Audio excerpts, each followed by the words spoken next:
Okay, taking a look at number 5, we see a car is traveling on a straight road with a velocity of 55 feet per second at time t equals 0. Okay, information, make sure we highlight that so we know if we need to use it, we need to use it later. For t equals t values between 0 and 18 seconds, the car's acceleration is given. So, really important, we were given a point of time on velocity, but the graph is instead of acceleration. Is the velocity of the car increasing at t equals 2 seconds? Well, this first piece of information, the fact that the car was traveling 55 feet per second at t equals 0, doesn't help me. If the car's velocity is increasing, we know that the derivative of velocity must be positive. Derivative of velocity is acceleration. So is the acceleration positive or negative at t equals 2? At t equals 2, acceleration is 15. So v prime of 2, or you can say a of 2, equals 15, which is positive. Since a of 2 is greater than 0, the velocity is increasing. Avoid the word it. Do not say it is increasing, but rather that the velocity is increasing. At what time interval between 0 and 18, other than t equals 0, is the car's velocity 55 feet per second? So we know from the beginning it was told the car's velocity is 55 feet per second. And if we analyze part A carefully, the velocity is increasing. So, for example, at t equals 2, the car is not traveling 55 feet per second. Because this portion is constant, it has no direct impact on the velocity. It actually says velocity is increasing. So the car is no longer going to be traveling 55, it'll be traveling much more, like 65, 75, 85, who knows. What we can do is we can find how much the velocity grew by, which, in other words, is the displacement of velocity. The displacement would be the area. So, for example, if I look at this, this is 15 feet per second squared. This is 2 seconds. Therefore, the area of this is 30 feet per second, which leads me to know that at 2 seconds, the car is traveling 30 feet per second faster than where it was when we started. So it's not critical to this portion, but if I look at this, we know v of 0 is 55. But then we know v of 2 is 55 plus the additional 30 we just gained during those last 2 seconds. That's why I know we are now traveling 85 feet per second. If I wanted to keep going, and I said, okay, let's find this area, then I know I would have 4 by 15 divided by 2. It's another 30 feet per second. So that means velocity at 6 seconds is your original 85 that you were traveling at the end of 2 seconds, plus an additional 30, which gets you to 115 feet per second. So we can see from 0 to 6, the velocity has been increasing because the acceleration was always positive. But at t equals 6, there's a turning point. Now the acceleration is negative. Now we will start slowing down. So how long does it take to slow down back down to 55 feet per second? Well, if there was a total gain of 60, because I could see from 55 to 115, I went up 60. How long before I lose that extra 60? I can look at this and say, if I said, what is the velocity at 10? It actually cancels out what I gained from 2 to 6. Those are equal. One has positive displacement, one has negative displacement, so they cancel each other out. And that shows that at 12, this will cancel out the blue. So I can see at 12 seconds it'll cancel out. How do I want to show this? I want to show that the displacement is 0. I want to show that it equaled 55 feet per second at exactly 12 seconds.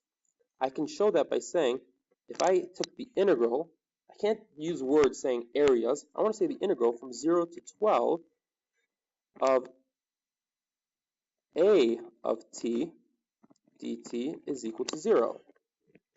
And since I know v of 0 equals 55, then v of 12, that displacement equals 0, would also be 55 feet per second.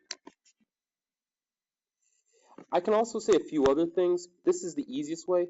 I can also say the integral from 0 to 6 of a of t dt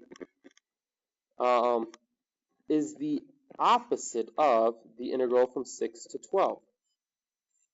And because they're opposites, one's going to cancel out the other. It's just another way of expressing this, but it's probably easiest to show the total displacement has equaled 0.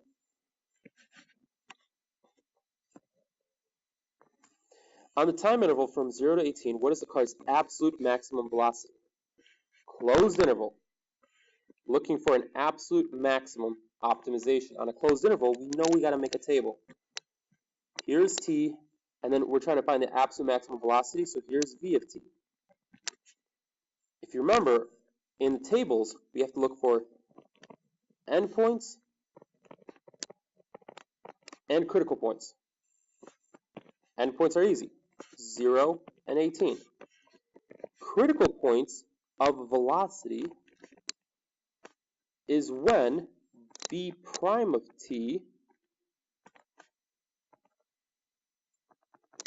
is equal to 0. V prime is acceleration. So looking at the graph, where was the acceleration 0? 6, 16. 6 and 16. So I put 0, 6, let's put 16 next, and then 18. So what is the velocity at 0? That was the first thing that was given to us, 55. Now, what is the velocity at 6? Actually, I found that out earlier. Velocity at 6 is 115. Since v of 6 equals 115, I can put that right in my table. 115. Now, if I need to find v of 16, if I need to find v of 16, all I have to do is find out what was my velocity at 6, and then add the integral from 6 to 16 of the acceleration, because I always do the derivative of velocity inside the integral. That means I have to look at that graph. If I look at this graph, and I try to calculate this area, the one I'm going to mark in orange, using geometry, I see a triangle, I see another triangle, I see a rectangle. I can figure out that this will be exactly 105. Since it's underneath the x-axis, the integral itself will be negative, since I'm losing that.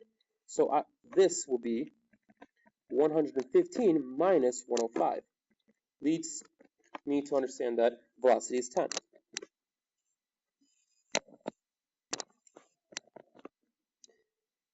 And then finally, if I'm looking for v of 18, I'm going to do the same process. I'm going to start at 16 and then add the integral from 16 to 18. If I look at my graph, from 16 to 18, it's not a lot, but there is a triangle right here. And the area of this triangle is 2 by 15, so 30 divided by 2 gets me to 15. Since it's above the x-axis, it'll be a positive displacement. So of a of t dt, which gets me 10 plus 15, so 25. This table is phenomenal because it tells me absolute minimums and absolute maximums. I cared about the absolute maximum. The highest point I see is the 115. I don't have to justify anything because that's shown in the computations of my work here. No more senses. We just have to say the maximum velocity will be 115 feet per second at t equals 6 seconds. Because I did C so well, D is pretty obvious. At what times in the interval, if any, is the car's velocity equal to 0? Since we know the absolute maximum is 115, we also know in this table the absolute minimum is 10. Therefore, this can't happen. The minimum is 10. The car is never going to stop. So we would write, since the absolute minimum of v of t is 10 feet per second, then the velocity will never equal 0. And I'm done.